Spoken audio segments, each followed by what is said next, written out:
आज ही Doubtnut app download करें। Doubtnut पर होगा अब आपके सभी मैथ्स, केमिस्ट्री, फिजिक्स और बायोलॉजी डाउट्स का सफाया।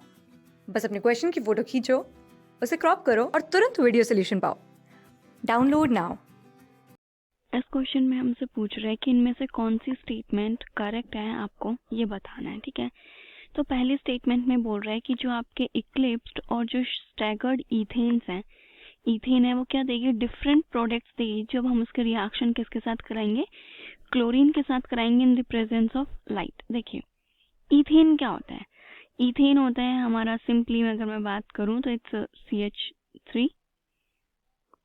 CH3 ये आपका इथेन है। ठीक है, और इथेन की रिएक्शन कह रहा है क्लोरीन के साथ लाइट की प्रेजेंस में जब हम इसके रिएक्शन कराते हैं तो आपका कंपाउंड यहाँ पे बन जाएगा CH3 CH2Cl। तो जो आपका एक हाइड्रोजन है वो रिप्लेस हो रहा है किससे, क्लोरीन से। ये आपकी रिएक्शन होती है जब आप इसके रिएक्शन कराते हैं। ठीक है, अब चाहे इसकी इक्लिप्स्ड फॉर्म हो या फिर स्टैगर्ड फॉर्म हो, जो आपके प्रोडक्ट है वो तो सेम ही बनेगा।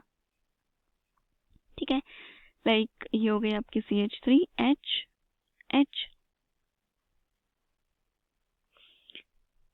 CH3HH। तो एक तो ये आपके स्ट्रक्चर बन जाएगी। ठीक है, और जो दूसरी बनेगी वो आपकी कुछ इस टाइप से होगी।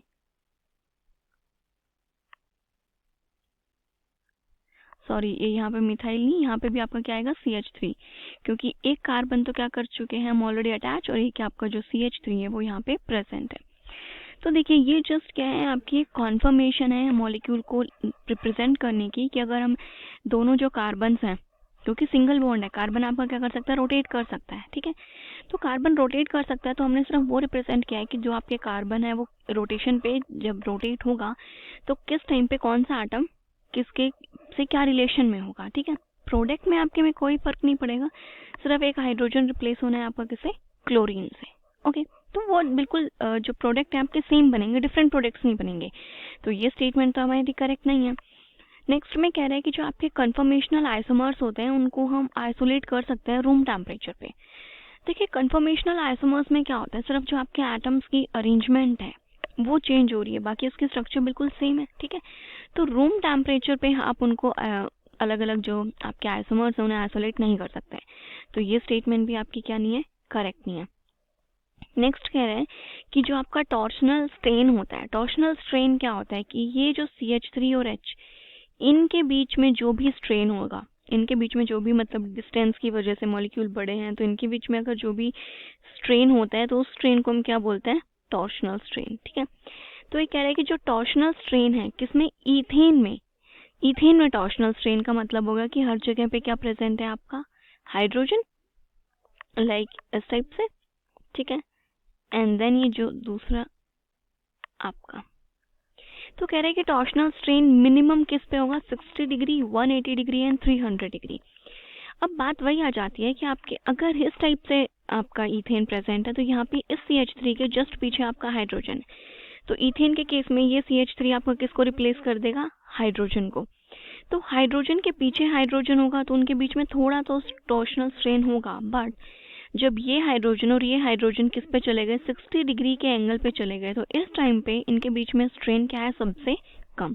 हमें भी पता है कि जो ये आपका पूरा सर्कल होता है ये कितना होता है, 360 डिग्री एंगल का होता है। ठीक है, अब हमने बोला कि जो ये आपका एक कार्बन है ये इस टाइप से 3 बॉन्ड्स बना रहा है, तो मतलब हर एक एंगल आपका कितना है, 120 डिग्री का। ठीक है, अब पीछे से आपका एक और कार्बन है, क्योंकि ऐसे आपके क्या है, 2 कार्बन है। अब एक पॉइंट की आपका जो दूसरा कार्बन आ रहा है पीछे से, वो बिल्कुल इसके जस्ट पीछे आप ऐसे बना दे तो उसमें सबसे ज्यादा स्ट्रेन होगा, सबसे ज्यादा इनके बीच में तनाव होगा। दूसरा केस, सबसे कम स्ट्रेन कब होगा कि लाइक एक मॉलिक्यूल आपका ऐसे है तो दूसरा मॉलिक्यूल जो है वो सबसे मैक्सिमम एंगल डिस्टेंस पे अगर रहे, तो ये एंगल कितने का है, 120 का। तो दूसरा मॉलिक्यूल अगर 60 डिग्री पे होगा जो कि इसका मिड है, तो जैसे कि यहाँ पे 60 डिग्री पे है, तो इस टाइम पे स्ट्रेन क्या होगा आपका, सबसे कम। तो वही ये कह रहा है कि डाइहाइड्रल जो एंगल्स होते हैं उनमें मिनिमम टॉर्शनल स्ट्रेन कब होता है, 60 डिग्री पे, जो कि आपका ये एंगल है, 180 डिग्री पे ये है, एंड 360 पे, सॉरी 300 पे ये। तो उस टाइम पे आपका टॉर्शनल स्ट्रेन सबसे कम होता है। तो जो ये स्टेटमेंट है, सी स्टेटमेंट, ये बिल्कुल करेक्ट है। देन कह रहा है कि जो स्टेरिक स्ट्रेन होता है वो मिनिमम होगा किसमें, स्टैगर्ड गॉच में, फॉर N ब्यूटेन के लिए। देखिए एन ब्यूटेन के लिए जो गॉड स्ट्रक्चर है वो आपकी किस टाइप से होती है, कुछ इस टाइप की स्ट्रक्चर बनती है आपकी, ठीक है। ये क्या जब दोनों CH3 आप ग्रुप्स आपके इस टाइप से पोजीशन में होंगे तो ये क्या बन जाएगी आपकी गॉड स्ट्रक्चर। अब आप बताइए क्या इस गॉड स्ट्रक्चर में मिनिमम स्ट्रेन है, इससे कम स्ट्रेन तो जो आपकी एंटी पोजीशन होगी, एंटी जो स्ट्रक्चर होगी जिसमें आपके दोनों ही जो मिथाइल ग्रुप्स हैं वो कहाँ पे होंगे, एक दूसरे की एंटी पोजीशन पे, इसमें सबसे कम स्ट्रेन तो इसमें है, गॉड स्ट्रक्चर में सबसे कम स्ट्रेन नहीं है। तो जो डी स्टेटमेंट है ये भी आपकी करेक्ट नहीं है। तो जो करेक्ट ऑप्शन है इसका वो है ऑप्शन नंबर सी। क्लास 6 से 12 से लेके नीट, IIT, JEE मेंस और एडवांस के लेवल तक 10 मिलियन से ज़्यादा स्टूडेंट्स का भरोसा। आज ही डाउनलोड करें डाउटनेट ऐप या व्हाट्सएप कीजिए अपने डाउट्स 8400 400 400 पर।